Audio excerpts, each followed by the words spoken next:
खासकर वह लोग जिनका शरीर पर्याप्त रूप से मजबूत नहीं है, जिन्हें लगातार परेशानी रहती है कि आपके शरीर के मुख्य बिंदु पृथ्वी के संपर्क में है। इन 3 दिनों धरती पर बहुत मदद मिलती है कि उस दिन जो उपलब्ध है उसका इस्तेमाल हो।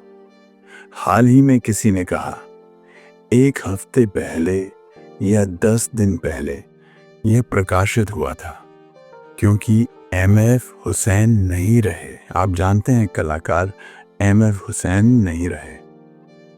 तो उनके हाल ही के इंटरव्यू में जो उन्होंने देश के एक प्रसिद्ध एंकर के साथ किया था, हुसैन की मृत्यु 92 वर्ष की आयु में लंदन में हुई। वह अंतिम दिन तक बहुत सक्रिय और ऊर्जावान थे। तो राज क्या है, मुझे लगता है यह इंटरव्यू उनकी मृत्यु से बस 3 महीने पहले हुआ था। आपकी लंबी उम्र, ऊर्जा और सेहत का राज क्या है? उन्होंने बस 2 बातें कही, कम खाओ, नंगे पांव चलो। क्या आप जानते हैं कि उनके साथ एक मुद्दा रहा है? उन्हें कुछ विशिष्ट क्लबों में नंगे पैर नहीं जाने दिया गया, पर उन्होंने हमेशा जोर देकर कहा कि वो नंगे पैर चलते हैं। तो उन्होंने लंबा और सेहतमंद जीवन जीने का यह नुस्खा दिया, कम खाओ, नंगे पैर चलो। उनके ये शब्द मेरे लिए बहुत दिलचस्प थे। अभी अमेरिका में एक नई तरह के जूते बहुत लोकप्रिय हो रहे हैं, जिन्हें बेयर फुट यानी नंगे पांव कहा जाता है। यह जूते ऐसे होते हैं, पैरों की तरह बहुत पतले, एक विशेष सिंथेटिक सामग्री जो ऐसा महसूस कराती है कि आप नंगे पैर चल रहे हैं। एक मोटे तलवे की तरह महसूस नहीं होता। लगभग नंगे पांव जैसे दौड़ने के जूते, चढ़ाई के जूते, पैदल चलने वाले जूते, हर तरह के नंगे पांव जूते।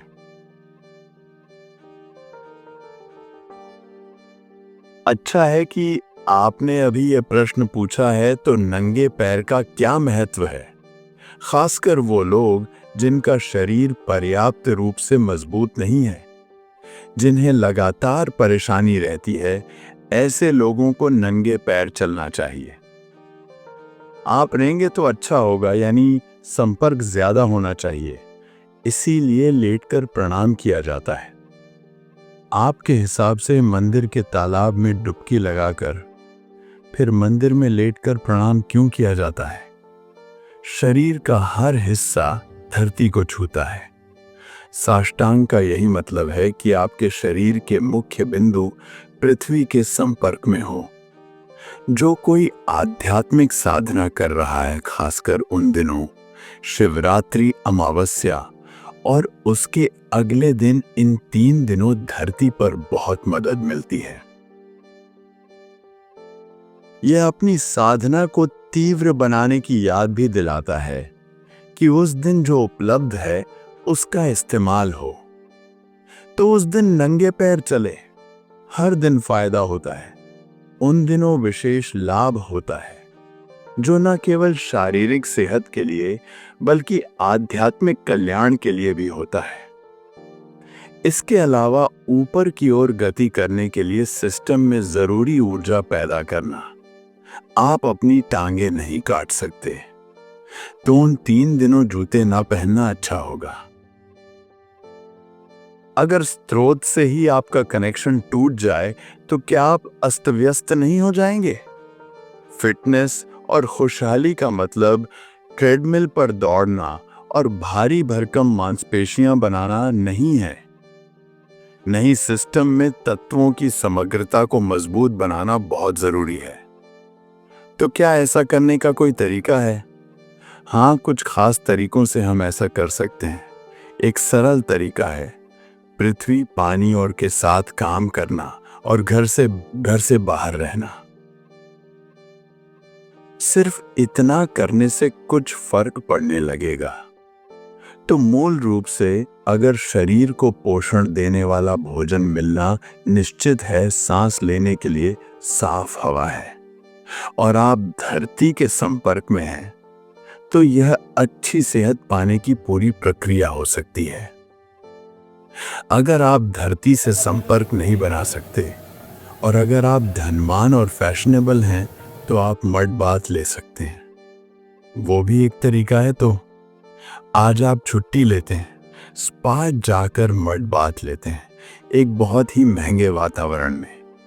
लेकिन अगर आप हर रोज कम से कम कुछ मिनट के लिए अपना हाथ पृथ्वी के संपर्क में रखें तो आप देखेंगे कि आपका शरीर ज्यादा बेहतर स्थिति में होगा, क्योंकि जब भी शरीर पृथ्वी के संपर्क में होता है तब यह खुद को फिर से व्यवस्थित करता है। आप जितना ज्यादा इसके संपर्क में रहे उतना ही अच्छा है।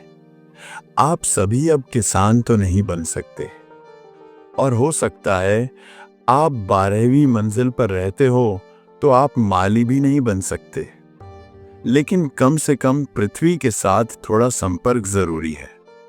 आपकी हथेलियां और तलवे इसके प्रति बहुत ज्यादा संवेदनशील होते हैं। अगर आपके पैर और हथेलियां धरती के संपर्क में आए तो उससे फर्क पड़ेगा। या फिर आप किसी पानी की प्राकृतिक जगह पर जा सकते हैं जो धरती पर हो, जैसे नदी, तालाब। समुद्र में जाने से हमारे सिस्टम को बहुत लाभ पहुंचेगा। आप ग्राउंडिंग जानते हैं, बिजली की ग्राउंडिंग जो हम लोग करते हैं, क्या यहां भी उसे ग्राउंडिंग ही कहते हैं। तो जब आप जमीन में बिजली का कनेक्शन लगाते हैं तो इसे गीला रखा जाता है, क्योंकि अगर गीला होगा तो संचालन बेहतर होगा।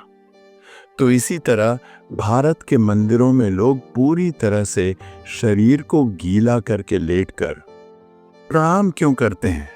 क्योंकि वहां पर संपर्क केवल धरती से ही नहीं बल्कि खास तरह की ऊर्जावान धरती से होता है।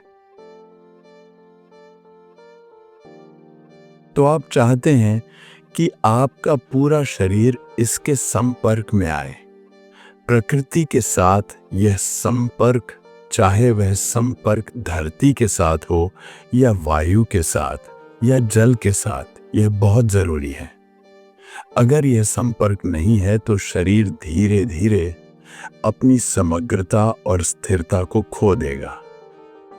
यह अपनी बहुत सी क्षमताएं खो देगा जो इसमें मौजूद। यह फिर भी जिंदा रह सकता है, ऐसा नहीं है कि कल मर जाएगा, लेकिन वह अपनी कई क्षमताओं को खो देगा जिसके साथ यह आया है। कई संभावनाएं हैं, वह सभी संभावनाएं जो मानव सिस्टम में हैं खो जाती हैं, क्योंकि आपने प्राकृतिक तत्वों के साथ संपर्क खो दिया है।